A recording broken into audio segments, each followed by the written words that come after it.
तीन ताल सुन रहे हैं आप खान साहब, ताऊ और सरदार के साथ। जीवन के कुछ शाश्वत सवाल हैं, उनमें से एक है होमवर्क। ना इससे प्रधानमंत्री बच पाए हैं, ना एक्टर बच पाए हैं, ना हमारे गांव के खखोरू छात्र बच पाए हैं। तो हॉलीडे होमवर्क पे इसलिए बात करनी क्योंकि हॉलीडेज शुरू हो गए हैं, जून चल रहा है, अगर बच्चों की छुट्टियां चल रही हैं। तो मैं थोड़ा ऐसे थोड़ा सोच रहे थे कि हॉलीडे होमवर्क क्यों, उसके पीछे की प्रक्रिया, उसके पीछे की धारणा क्या रही होगी कि छुट्टी दी गई है, इतनी गर्मी है, 2 महीने तुम घूमो बच्चों, और 2 महीने या घर में रहो, फिल्में देखो, एंजॉय करो जो भी करना है। उसमें होमवर्क क्यों दिया गया? और वो इतना मोटा पोथी, मतलब हमारे समय में किताब, एक ही किताब होती थी, वो हॉलीडे होमवर्क की स्पेशल छप के आती थी। उसी में आपको 4 पन्ने खाली हैं, एक सवाल है, फिर लिखने की भी जगह बची हुई है, और सारे सब्जेक्ट्स का एक ही में हॉलीडे होमवर्क होता था। और हर बार होता ये था, कोई भी उसको पहले दिन से करना नहीं शुरू करता था। हम इन्जॉय करते थे मोस्टली। लास्ट के 2 दिनों में कोई एक जो मेधावी छात्र था वो कर लेता था, और उसकी कॉपी से सभी लोग कर लेते थे। लास्ट के 2 दिनों में ये होता था। कुछ जो रिस्क ले सकते थे वो स्कूल ज्वाइन कर लेते थे, और उसके बाद टीचर से कह के कि आज भूल गए हैं, उस ज्वाइन करने के बाद 2-3 दिन, एक हफ्ते तक वो सबमिशन का काम चलता था। तो अगर उसका मकसद स्टूडेंट्स का सर्वांगीण विकास था, या जैसा क्लेम किया गया, वैसा पता नहीं कि हुआ या नहीं, कि या उसमें ये डर था कि आउट ऑफ टच तो नहीं हो जाएंगे स्टूडेंट्स, लिखना पढ़ना 2 महीने तक नहीं लिखेंगे तो उसके बाद लिख पाएंगे या नहीं। मैं आज तक उसका कॉन्सेप्ट नहीं समझा कि क्यों दी गई। क्योंकि हम अंग्रेजों ने हमारे यहाँ एजुकेशन शुरू किया। उनको देश में नागरिक नहीं बनाने थे, कर्मचारी बनाने थे। और फिर हमने उसको कंटिन्यू किया। तुम्हें आगे चल के बहुत काम करना है, नौकर बनना है। छुट्टी है, कहीं आनंद ना ले लो, मजे ना कर लो, थोड़े से जिंदगी जी ना ले। इसके ऊपर एक वो है ना कि तुम आजाद हो। हम ये पट्टा तुम्हारे गले में डालकर छोड़ रहे, पट्टा नहीं हटेगा, पट्टा रहेगा, घसीटते रहेगा लीश, और पता चलता रहेगा कि कुछ बंधा हुआ है। वही है छुट्टी का मतलब। छुट्टी होना चाहिए, और ये बात बचपन से हमको बता दी जानी चाहिए। लेकिन हमें ऐसे कि छुट्टी का मतलब छुट्टी है।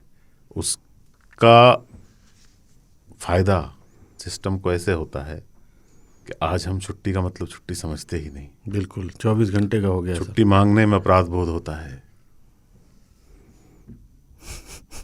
हाँ, हमको लगता है कि नहीं, होमवर्क में वर्क क्यों है ना? क्यों? इसीलिए है कि आपको तैयार किया जाता है, कंडीशनिंग की जाती है कि ननिहाल में जो मजे ले रहे हो, इसका ये जीवन का सत्य नहीं है। ये जीवन का सत्य नहीं है। There is a price to pay. जाते ही तुम्हें कुछ दिखाना है। तुम जहां घूमने गए उस पर लेख लिख कर आना है। घूमना नहीं है तुमको, तुम लेख लिखने के लिए पैदा हुए थे, इसलिए घूमते हुए तुम्हें याद रहना चाहिए कि तुम लेख लिखने के लिए बने हो, घूमने के लिए नहीं बने। तुम ननिहाल गए नहीं थे, ननिहाल पर एक लेख लिखना है तुमको, इसलिए तुम गए थे। एक चित्र बनाना है, कुछ चीजें सॉल्व करनी है।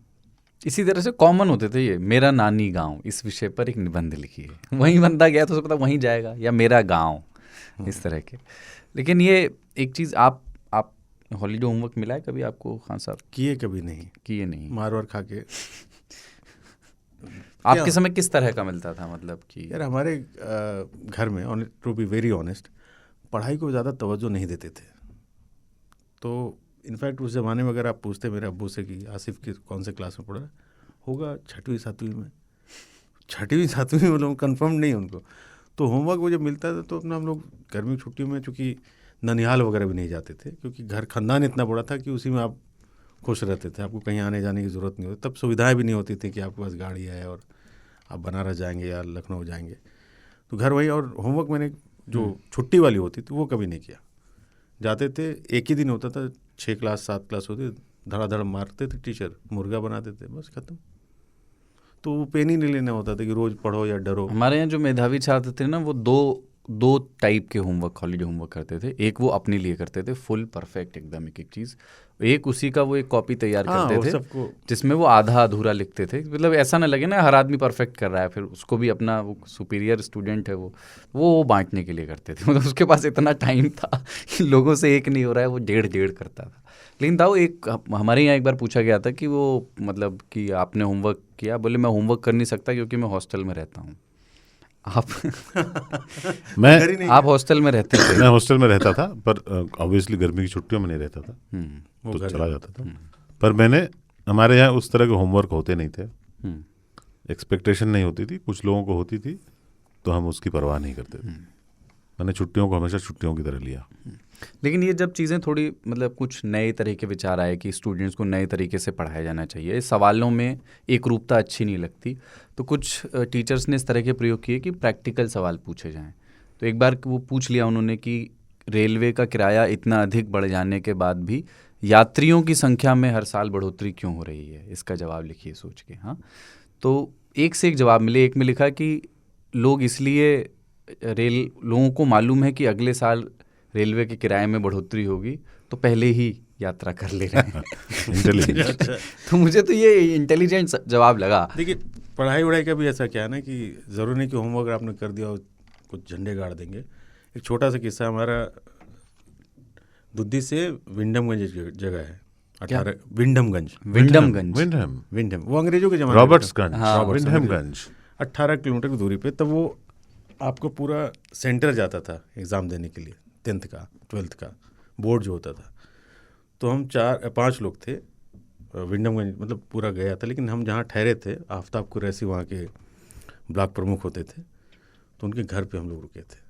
तो मैं, नीरज उपाध्याय, जगदर जो इस समय इन्होंने सिविल सर्विसेज निकाला है और लखनऊ में पोस्टेड हैं। आप जब आपकी मेमोरीज में, आपके किस्सों में नाम बड़े आपको याद रहते हैं, क्योंकि अच्छे दोस्त। टॉनी डिकोस्टा से शुरू किया, जॉन लुशियस, आफ्ताब कुरैशी। तो नीरज उपाध्याय, जगदर घर का नाम, सुहेल मेरे कज़न थे, बड़े भाई, और संजय तिवारी और एजाजुल हुदा, ये 4 दुद्धी के सबसे पढ़ाकू लड़के थे, टॉपर।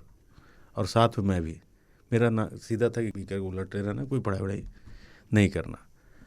एग्ज़ाम चलते थे, ये लोग रात भर पढ़ते, तो मैं अपना कहीं घूम कर बिगड़ के 12 बजे आता है, सो गया, सुबह उठा रहे पेपर छूट जाएगा, पेपर दे लिए, सब हो गया। दिव्या भारती उसी साल मरी थी, 100-150 लड़के तो पेपर ही छोड़ दिए, जिनका करियर तबाह हो गया होगा, यानी वहीं ख़त्म हो गया।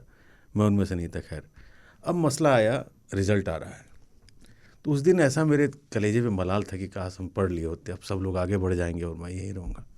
तो नीरज और ये सारे लोग की अगले साल कोशिश करना यार, 7 आ जाओगे, 11th में आ जाओगे, 12th तक आ जाओगे, बराबर हो जाएगा, एक ही कॉलेज तो रहेगा ना, स्कूल एक ही रहेगा। रात में हमको बड़ा कि काश हम पढ़े होते। हम यार सुबह हम नहीं जा पाएंगे। तब अखबार में आता था कि 4,41,300 कुछ रोल नंबर का, ये ऐसे करके। तो अखबार बनारस से आता था, बंदा हमारा रात में ही जाता था, अखबार वाला सबसे पहले लेके आता, भीड़ लगी होती थी बस स्टॉप पे, बताओ, और 2 रुपया 1 रुपया दे करके वो बताता था। लोग बोले चलना है, हमको नहीं जा पाएंगे यार। नीरज और सुहेल की, अपने भाइयों के लिए खुशी नहीं है तुम्हें? अरे हम लोग के लिए चल पड़ना यार। सुबह हम लोग पहुँचे, तो उन्होंने कहा सबसे पहले आसिफ को देखते हैं। तो उन्होंने कहा जरा फलाने लाख इतने हज़ार रोल नंबर देखो। उसने देखा, भीड़ बहुत सारे लगे, मतलब पास, मतलब अगर रोल नंबर है तो आप पास हैं, और फर्स्ट सेकंड थर्ड का नहीं पता चलता था, रोल नंबर नहीं है तो यानी आप ख़त्म है। तो ये लोग आए कि अरे गुरु तुम पास हो। हम कहे दोबारा चेक करो, दोबारा चेक किया, उसने कहा पास। अरे कहा वाह, ये चारों के चारों फेल थे। क्या बात कर रहे हैं? नीरज, हाँ नीरज का मैं नाम ले रहा हूँ, जगदर का, चारों को चारों फेल। अब ये रो रहा हूँ मैं, समझ अपने भाई के लिए खुश नहीं हो गए। तुम्हारा भाई पास हो। तो वो जो होमवर्क करने वाले लोग होते हैं, रट्टा मारने वाले, नहीं निकले। जबकि मैं खानदान का पहला लड़का था जो 10वीं एक बार में निकाला, 3rd डिवीज़न विद ग्रेस। और मेरे उस दूधी में पूरे दूधी मिठाई बटा था, मिठाई मतलब लगा करके घर पे बनवाया गया कि पहली बार खानदान का एक लड़का पास हुआ। सारे के सारे फेल। उस इलाके से 7 या 8 लड़के उस साल पास हुए थे, जिसमें से एक मैं था, 300 लड़कों में से, जो पढ़ाई नहीं था, खा पी करके जो अपना घूमता रहता था, तो उसमें रहता, तो इनका कुछ नहीं हुआ। ये रो रहे थे। होमवर्क में एक चीज़ और हमारे यहाँ होती थी, पुस्तक कला। वो बड़ी इंटरेस्टिंग चीज़ थी। आप सोचिए कि वो पता नहीं कौन आदम था, उसने इजाद की वो। आपको वो बाइंडिंग करना पुस्तक की सिखाते थे। मुझे किसी ज़माने में रही होगी उसकी उपयोगिता, बट जैसे 90s के बाद इतनी उपयोगिता थी नहीं। लेई बनाना सिखाते थे और जिल्द चढ़ाना, और वो उस तरह के असाइनमेंट्स हमें होते ये मैं खुद से करता था, मुझे बहुत मज़ा तो पुस्तकों आता को था सुरक्षित वैसे। रखने का ना हाँ बहुत शौक सा था, तो हमेशा जिल्द विल्द जो है हाँ और बहुत खूबसूरत टाइप पे बनाता था मैं, बाइंडिंग भी कर लेता था। वो एक काट करके इसे खोलते थे, पेज काट के उन्हें कुछ बना देते थे फुलौना टाइप के हाँ, खेलने वो का। देता था वो उस तरह का। नहीं, वो एक किस्सा ये हुआ, गुलाब भाटी एक दिन स्कूल में हमारे आया और वो बड़ा ऐसे रूठा सा बैठा हुआ था गुस्से में। जब वो गुस्से में होता था तो मतलब नाराज़ होता था, चुप हो जाता था एकदम, मतलब जाहिर नहीं करता था वो उसका उस तरह का। मैंने कहा क्या हुआ, कैसे बड़ा मुँह लटका के क्यों बैठा है? कह रहा यार मेरे चाचा ने मेरा दिमाग ख़राब कर रखा है। मैंने कहा क्या हो गया चाचा? बोले यार मैंने ना होमवर्क किया था कसम माँ की कसम, मैंने होमवर्क किया था और मेरे चाचा ने पन्ने फाड़ दिए। मैंने कहा क्यों? बोले मैंने यही बात पूछी चाचा से कि क्यों फाड़ दे, तो मेरे चाचा क्या कहता है कि तुझे मैंने आज ज़िंदगी में सबसे टॉप का सबक दिया है। बोले तू आज स्कूल जाएगा और सबसे बोलेगा सच, पर कोई तेरी बात मानेगा नहीं। कि मैंने होमवर्क किया था, चाचा ने फाड़ दिया। ऐसी ज़िंदगी मिलने वाली है तुझे। मतलब ये एक कॉन्सेप्ट आया था वैसे बीच में फ्लिप्ड क्लासरूम का, जिसमें क्या करते थे कि वो क्लासरूम को होमवर्क जैसा माहौल देने की कोशिश करते थे और होमवर्क को क्लास जैसा रहे, तो उसमें गार्जियंस को भी इन्वॉल्व किया गया था। ये बहुत रिसेंट बात होगी। हाँ बहुत रिसेंट है, बहुत रिसेंट है। पर ये भी बहुत अजीब सी बात है। आप मतलब हमने एक बार बात की है कि स्कूल में शिक्षकों का व्यवहार क्या होना चाहिए और उसमें कितनी सख्ती और नरमी का एक बैलेंस होना चाहिए। पर अगर आप घर जैसा महसूस कराने की कोशिश क्लास में बच्चों को करेंगे तो वो कितना सफल होगा, मतलब सिखाने के नज़रिए से। मतलब उसमें तो फिर ये सुविधा भी है कि मैं आराम से टेक लगा सकता हूँ। मतलब स्कूल का जो अनुशासन है वो पढ़ाई के लिए बहुत ज़रूरी है, ऐसा मुझे ही लगता है। होम स्टाइल फूड के रेस्टोरेंट होते हैं ना, बिल्कुल घर जैसा खाना, हाँ वैसा ही है। लेकिन अब कह रहे घर जैसा माहौल देंगे तो नहीं, बच्चों को मोबाइल और लेके फिर छोड़ मैं देंगे। बात घर रेस्टोरेंट में में भी- जाता इसलिए हूँ कि मुझे घर जैसा खाना नहीं चाहिए। हाँ, आपको स्कूल को स्कूल रखना रखना चाहिए। पड़े। हाँ और स्कूल का मतलब सिर्फ ये नहीं होता है कि वो परीक्षा में पास कर जाए। स्कूल में हम जाते हैं बेसिकली डिसिप्लिन सीखने, अरे ये मुंबई वाली और कुछ नहीं सीखते वहाँ पे। बाकी चीजें तो घर में भी सीख सकता है आदमी, किताबों में लिखा रहता है। वो कितना Discipline अच्छा अगर मिसाल नहीं है सर। बॉम्बे में जो लड़का 33% लाया है, 35%, उसके माँ बाप ने सेलिब्रेट किया उसको। हाँ। वो बहुत अच्छी कहानी है। इसको कहते हैं कि आप स्कूल में हम सीखने जाते हैं। अगर आप कह रहे हैं कि डिसिप्लिन सीखने जाते हैं, अगर आप कहिए कि आप स्कूल भेज देंगे और लड़का टॉपर ही निकल जाएगा, ऐसा नहीं होता। और स्कूल में घर का माहौल तो होना ही नहीं चाहिए। घर में तो स्कूल का माहौल बिल्कुल नहीं होना चाहिए। एग्जैक्टली। घर में घर है। और ये होमवर्क आने से अभी रिसेंटली ये हुआ है, हम अपने कोलीग्स को भी देखते हैं कि बच्चों गार्जियंस के होमवर्क कर रहे करते होते हैं हैं। वो सब लोग बैठा करके तो ऐसे जिनके लिखो। बच्चे हैं वो बच्चों के होमवर्क कर रहे होते और वो हैं। पेंटिंग आपका वो आएगा, बेटा मम्मा अंकल आए हैं, इनको दिखाओ आपने क्या पेंट किया है। फिर वो लेके आएगा, फिर बोलेगा ये आपने बनाया है? मैंने मम्मा की हेल्प से बनाया है। बेटे मम्मा ने ही बनाया अब है। जैसे इसी पे स्कूल स्मार्टनेस की बात सभी बच्चों के, अच्छा पेरेंट्स को तो आता ही है ना सब कुछ, या तो बच्चों को करने दो वही या खुद कर लो। पर बच्चों का तो हालत ही है ना, बच्चों के तो बेचारे मतलब आज के युग में बच्चा होता ही नहीं, होना ही नहीं चाहिए। बच्चे ऐसी फीलिंग नहीं आती कभी उनको। और दूसरी चीज़ की माँ बाप होमवर्क गलत करने ही नहीं देते, परफेक्ट होना चाहिए। हाँ, नहीं, ये गलत लिखा है, इसको सही ओवर करो। एक कॉन्शियस उसको लेकर के हैं कि राइटिंग गड़बड़ है, इसको मिटा के दोबारा। क्योंकि स्कूल वाले धमकी देते रहते हैं कि आपका लड़का ये कर दिया, आपका लड़का वो कर दिया, कमजोर आपका है। लड़का को छोड़ देंगे। आपकी लड़की ने पिछले हफ्ते जो है वो 2 बार झगड़ा कर लिया किसी से। झगड़ा किया तो वहीं पे 2 रसीदों। मेरा भतीजा आरिस था, उसने आम बनाया, उसकी टीचर ने देखा आम हरे रंग का, क्या बनाया? उसने कहा आम है हरे रंग का। तो बोला कच्चा है। तो सही बनाया था, कच्चा है आम, कच्चा है, पीला की क्यों दिखाएगा? तो कई बार हम रटी रटाई चीज़ों को भी रटने लगते हैं कि यही होता है। और होमवर्क में एक और बड़ा अजीब तरह के होमवर्क हैं। जैसे आप ठीक है, आप एक कोई रीजनिंग बिल्ड करने, रीजनिंग थिंकिंग और रैशनैलिटी लाने के लिए आप बच्चों को कोई ऐसा होमवर्क दें कि वो सोच रहे हैं, तर्क क्षमता उसमें बढ़ रही है। आईफिल टावर थर्मोकोल से आपको बनाना है, उसका क्या उपयोग हो सकता है? और वो इस तरह की चीज़ें आप देखें कि फिर वो स्कूलों में लग ऐसी जाती चीज़ हैं मांगते हैं शोकेस में कि ये बच्चों ने बनाई है, उससे ज़्यादा कोई उपयोग नहीं। ऐसी ऐसी चीज़ की तारा सितारा ला के पता नहीं क्या बनाना है, आप ढूंढिए।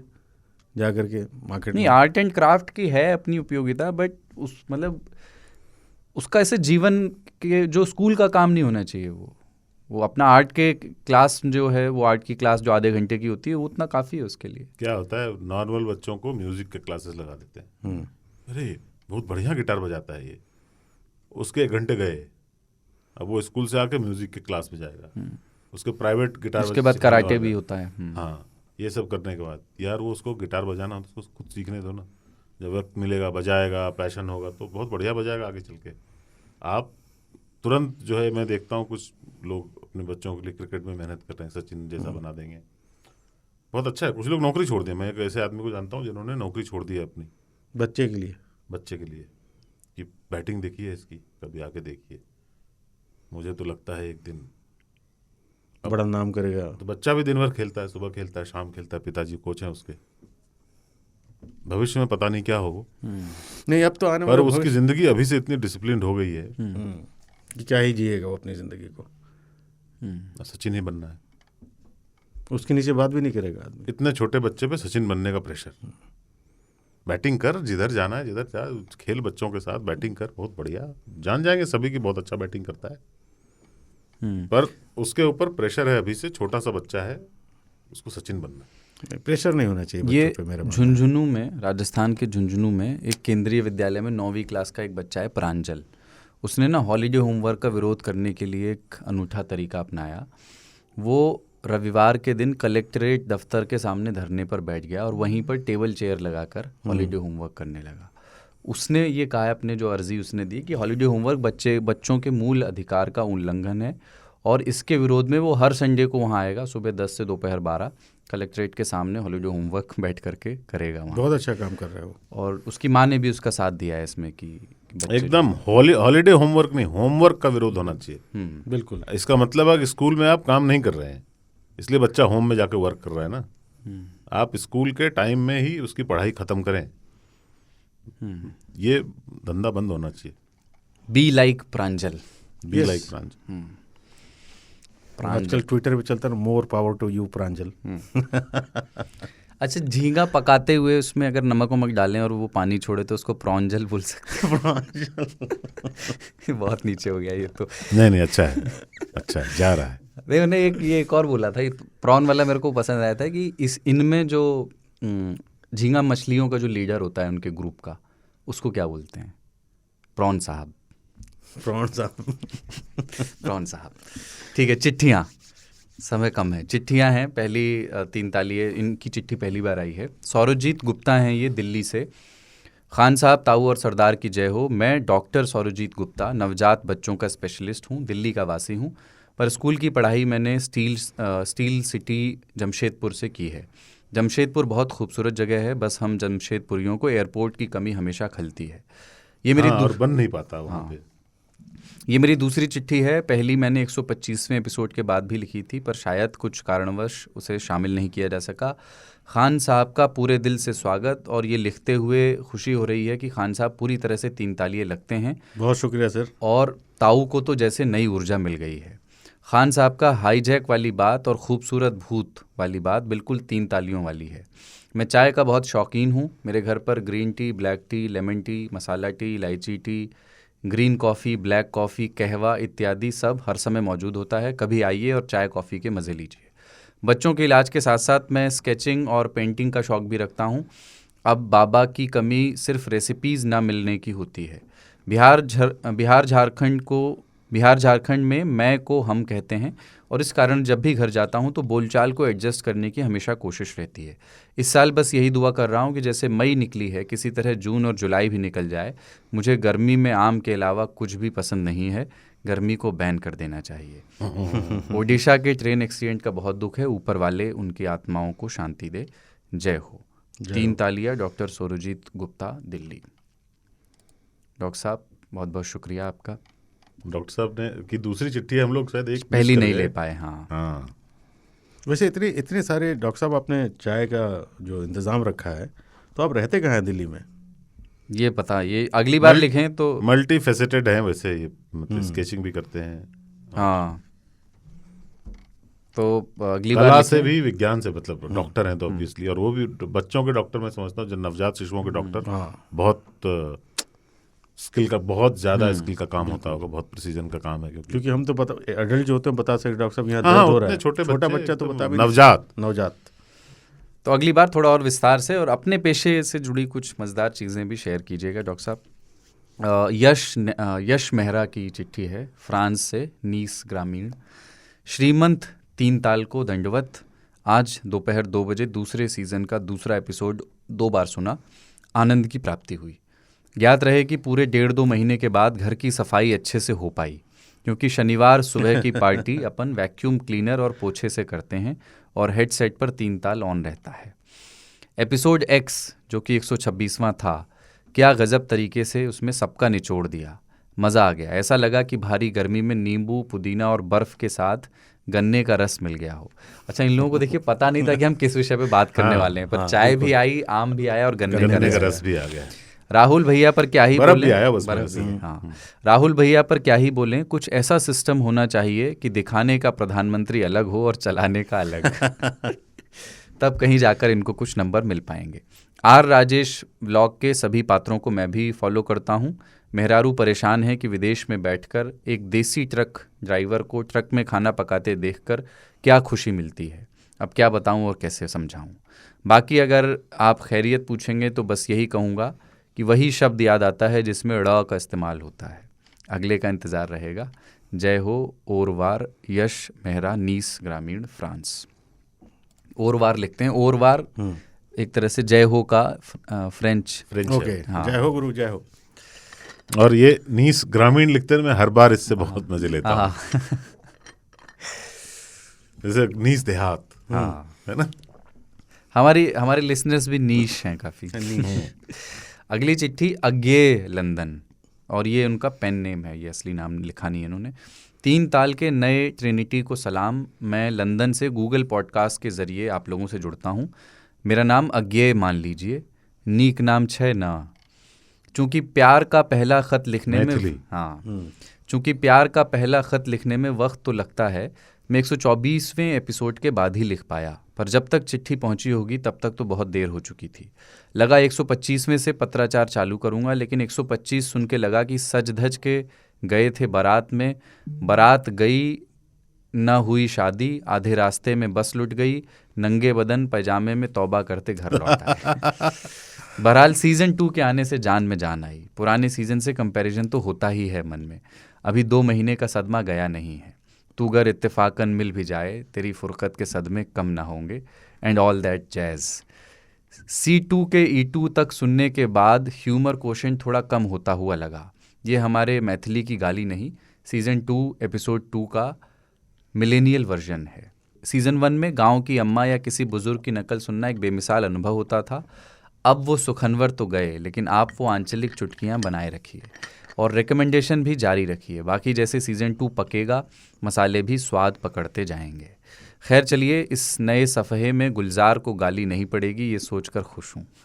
सीज़न 2 एक नया मोड़ है और आंधी वाले मोड़ की तरह इस मोड़ से भी कुछ सुस्त कदम रास्ते, कुछ तेज़ कदम राहें निकलेंगी। ताऊ की बातों से सहमत हूँ, सिर्फ सहमत ही नहीं, नीम बिस्मिल हूँ। ताऊ आपको ईश्वर यूं ही ईश्वर और उसके विक्रेताओं से बचा कर रखे। ईश्वर को सब ऊपर इसलिए देखते हैं क्योंकि आदि मानव के लिए आकाश एक अचरज से भरा चलचित्र पट था। भोले आदि मानव को धरती तो थोड़ी ही दिखती थी, लेकिन आकाश एक विशाल मूवी स्क्रीन था जहां सूरज भी आता था, चांद भी, बादल भी लगते थे, बिजली भी कड़कती थी। फिर एक बार बड़ी गर्मी पड़ी, सबको लगा कोई गुस्से में है। जंगल में आग लग गई, कई लोग मारे गए, हाहाकार मच गया। फिर हुई बारिश और सारा धुआं ऊपर आसमान में उड़ गया।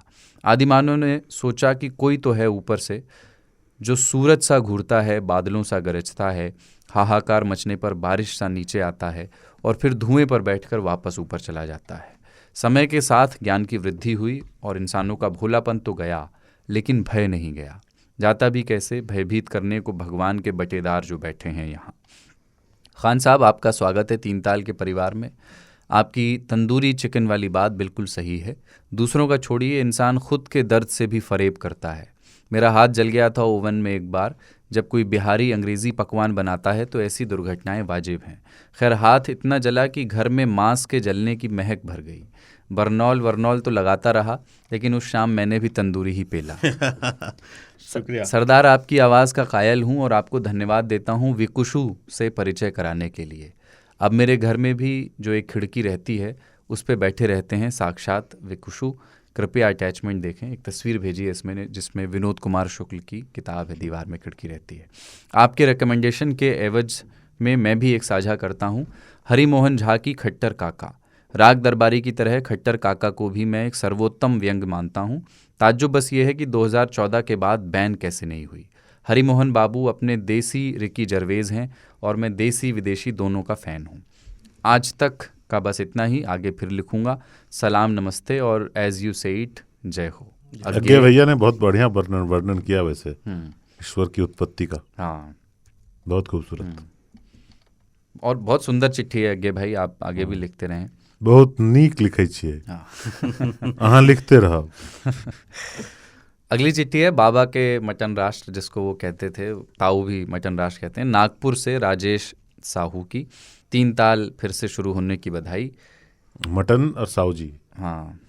मेरे को जाना ही पड़ेगा यार। 3 ताल 2.0 सरदार के लिए नई भूमिका का अवसर लाया है, जिसे सरदार ने कैश कर लिया। अब वो प्रस्तोता की बजाय वक्ता लग रहे हैं। बाबा को लेकर मेरा हमेशा से मानना था कि उन्होंने दूसरा रास्ता चुना है तो उसका सम्मान करना चाहिए। वैसे भी वो पानी जैसा आदमी है, नई जगह पर अब तक रंग जमा चुका होगा।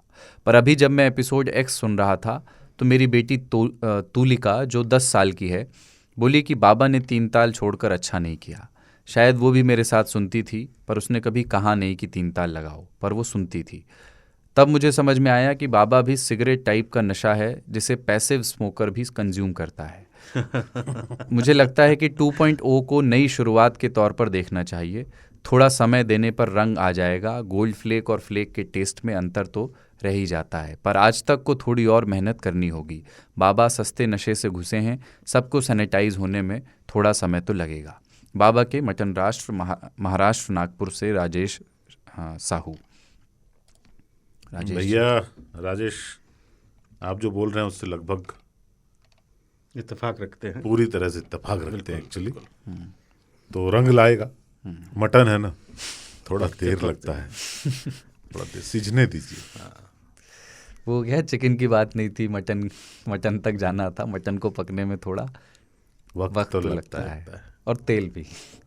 गौरव अवस्थी, लखनऊ सीतापुर, ये आखिरी चिट्ठी ले रहा हूँ। फिर ताऊ के हाथ में एक चिट्ठी है, वो क्यों है ताऊ के हाथ में बताऊंगा। पहले गौरव अवस्थी की है, लखनऊ सीतापुर दोनों इन्होंने शहरों के नाम लिखे हैं। आप 3 तालियों को जय हो। 3 ताल के नए मेहमान आसिफ जी का हार्दिक स्वागत। Thank you. सिविल सेवा की परीक्षा देकर वापस लौटते हुए मैंने नया एपिसोड सुनने का काम किया। ताऊ और सरदार एकदम फॉर्म में थे। आसिफ जी भी एकदम 3 ताल टाइप व्यक्ति लगे मुझे। उनके जंगली अनुभव भी काफ़ी शानदार होंगे, काफ़ी मज़ा आएगा। ताऊ और आसिफ जी की आवाज़ में बस बेस का फ़र्क है, तो थोड़ा ध्यान देकर सुनना पड़ता है। दाल भात के साथ नई सब्जी चखने का भी उत्साह रहेगा। ताऊ, आप भात नहीं बल्कि बासमती भात हैं, जिसकी महक पूरे घर में रहती है। वैसे ही आप 3 ताल के सबसे आइकॉनिक और की स्टोन टाइप सदस्य हैं। 3 ताल एक कल्ट बन चुका है ट्विटर स्पेस की दुनिया में। इसने मुझे कई हमउम्र और कई उम्र में बड़े दोस्त दिए हैं, जैसे तरुलिका, गौरव प्रताप भैया, पंकज जी, शर्मा जी, अजीत जी, रूनू दीदी, राघवेंद्र, सरकारी छात्र और नए कई अन्य शानदार लोग। बाबा को मिस कर रहा था, लेकिन पुराने एपिसोड सुनकर उनकी कमी को दूर कर लेता हूँ। जय हो। गौरव अवस्थी, लखनऊ सीतापुर, उत्तर प्रदेश। भैया गौरव, 3 ताल की तो बात ही यही है यार, कि मतलब हम तो चाहते थे कि अब इसको विराम दे दें, पर परिवार सा खड़ा हो गया। एक दूसरे से लोग बातें करते हैं, बुधवार का इंतजार होता है, जिसमें मैं बहुत दिनों से नहीं आने का दोषी हूँ। और अब आएंगे। आऊँगा। हाँ, आऊँगा। और आसिफ जी को भी आना है। कई लोगों ने नहीं, मैं आऊँगा। इस बार मुझे कन्फ्यूजन हो गया था नहीं सरदार आपसे, और इस बार आएंगे। आप भी आइए, जरूर मुलाकात। सिविल सर्विसेज का परीक्षा अच्छा ही गया होगा। 3 ताल सुनने वाले ठीक ठाक करते हैं, और आखिरी चिट्ठी कृपा आती रहती है वहाँ से, कृपा आती रहती है। आखिरी चिट्ठी जो है आज की, वो अंदरूने मुल्क से आई है, पाकिस्तान से, और उर्दू में लिखी गई है, इसलिए मैं नहीं पढ़ सकता उसको। ताऊ के हाथ में उसका प्रिंट आउट है। हालांकि मैं आसिफ हूँ, मुझे एक हर्फ नहीं पता कि क्या लिखा है। आसिफ लोग नहीं पढ़ पाते इसको ज़्यादातर। शकील पढ़ लेता है। शकील भाई कैमरा के पीछे हैं अभी, और उन्होंने ये पढ़ के सुनाई भी हमें। फर्राटेदार पढ़ लेते हैं वो। हाँ, मैंने बड़े फॉन्ट साइज का प्रिंट आउट मंगवाया चूंकि मेरी आंखें कमज़ोर हो गई हैं। 3 ताल के सब सामीन, नाजरीन और मुकर्ररीन को सरहद के उस तरफ से जय हो। 3 ताल के दूसरे पड़ाव की पूरे आलम इंसान को मुबारकबाद हो। आसिफ भाई को 3 ताल के ख़ानदान में बाज़ाब्ता शामिल होने पर खैर मकदम करते हैं। बहुत शुक्रिया सर। अभी इब्तदा है तो आसिफ भाई थोड़ी गैर मानूस और पुरतकल्लुफ़ लगे, उनके लिए बस इतना कहना है कि दरीचों को तो खोलो, चिलमनों के राज तो समझो, उठेंगे पर्दा हाय बामुदर आहिस्ता आहिस्ता कह रहे हैं, खुल के आइए एकदम। आएंगे सर, थोड़ा वक्त दीजिए। डूड व्हाट्सएप ग्रुप और पॉडकास्ट की नुमाइशी तस्वीर पर लगी तस्वीर बाबा की याद दिलाती रहेगी। किस्त यकसौबी के साथ चल रही थी, सुनने में मज़ा आ रहा था। पहला किस्त है, मौसम आगे बढ़ेगा तो रफ्तार पकड़ेगा।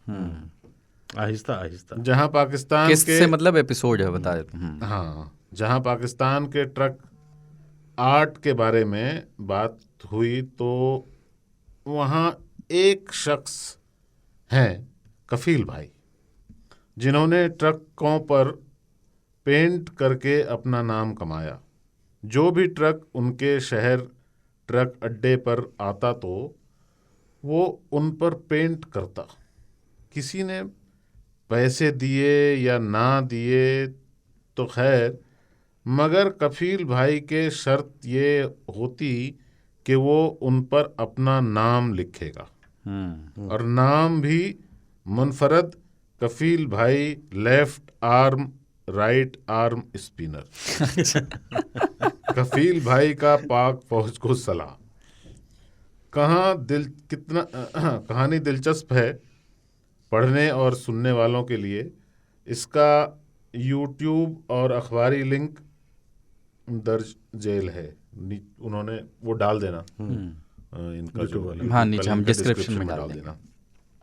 आसिफ भाई को स्पेस में भी दावत दी जाती है, बेबाक होकर आए। जरूर जरूर, इस बार मुलाकात होगी आपसे, जरूर आइएगा। स्पेस की ओनरशिप हमारे लिसनर्स की है, वाह, हमारी नहीं है। वो दावत देते हैं, हम तो सिर्फ आते हैं।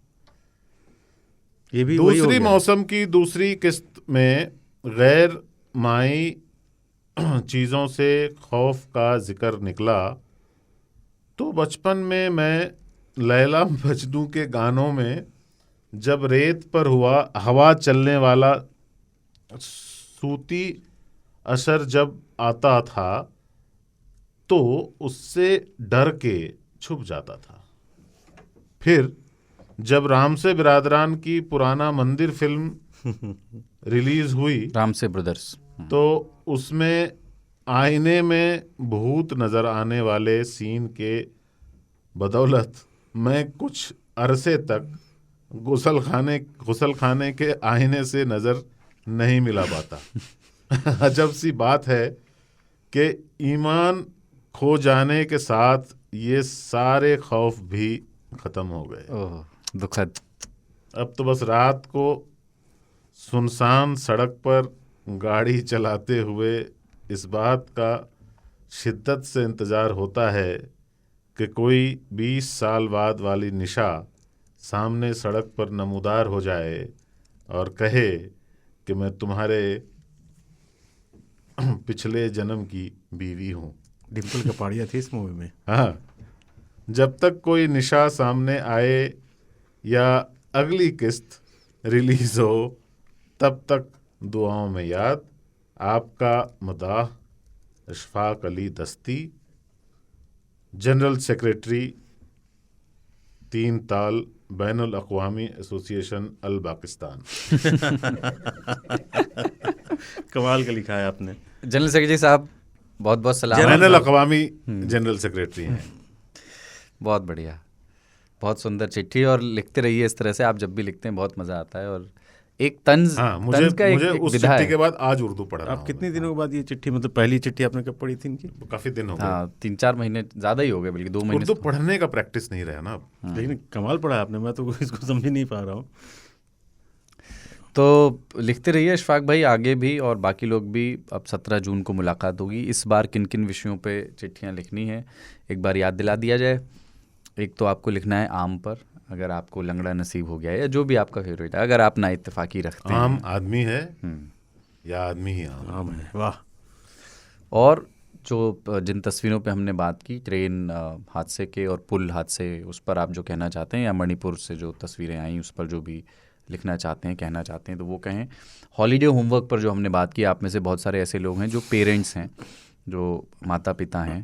आपके क्या तजुर्बे हैं? शिक्षिकाएं भी हमें सुनती हैं, शिक्षक सुनते हैं, आप क्या कहना चाहते हैं बताइएगा। चाय के गिरने पर या किसी भी तरल पदार्थ के गिरने पर आप लिखना चाहें, और नारियल पानी के बारे में आपके क्या सोचना है। ये सारे विषय मैं सिर्फ याद दिला रहा हूँ। एक रिक्वेस्ट मैं करता हूँ, गर्मी के मजे, इस पर भी आप एक निबंध लेख इसे लिख कर भेज दें। हाँ, ये आप लोगों को दिया गया गर्मी की छुट्टियों का होमवर्क।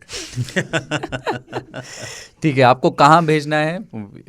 उसका ईमेल आईडी है जो आसिफ जी को अब याद कराना है, radio@aajtak.com। ये हमारा ईमेल आईडी है, radio@aajtak.com। यहाँ पर आप चिट्ठियाँ भेज सकते हैं, या फिर आप सीधे व्हाट्सएप कर सकते हैं 9953323303। हमारा एक व्हाट्सएप ग्रुप भी हम लोगों ने बना रखा है। अगर आप उसमें शामिल होना चाहते हैं तो चाहे हमें ईमेल करके अपना नंबर भेज दीजिए, हम आपको शामिल कर लेंगे, या व्हाट्सएप पे ही मैं भी 3 तालिया आप ऐसे भेज दीजिए, आपको ग्रुप में शामिल कर लेंगे। कई बार क्या होता है, अक़वामी एसोसिएशन के लोगों के लिए +91 लगाना है। हाँ, +91 लगाना पड़ेगा भाई, जो लोग बाहर के हैं ऑफ कोर्स। और कई लोग ये शिकायत करते हैं कि उसमें देरी हो जाती है कई बार, तो कई देरी होती है, ये इससे ना इत्तेफाकी नहीं कि आपने मैं भी 3 तालियाँ लिखा और उसके बाद शामिल करने में 2-3 दिन कई बार लग जाते हैं, कई बार ज़्यादा भी समय लग जाता है, क्योंकि हमारे प्रोड्यूसर साहब लगातार वो वाला सरकारी फ़ोन नहीं देखते हैं। तो थोड़ा सा धीरज रखें। नहीं हो पा रहा है तो आप मुझे ट्विटर पर, इंस्टाग्राम पर या ईमेल पर एक बार मैसेज कर सकते हैं।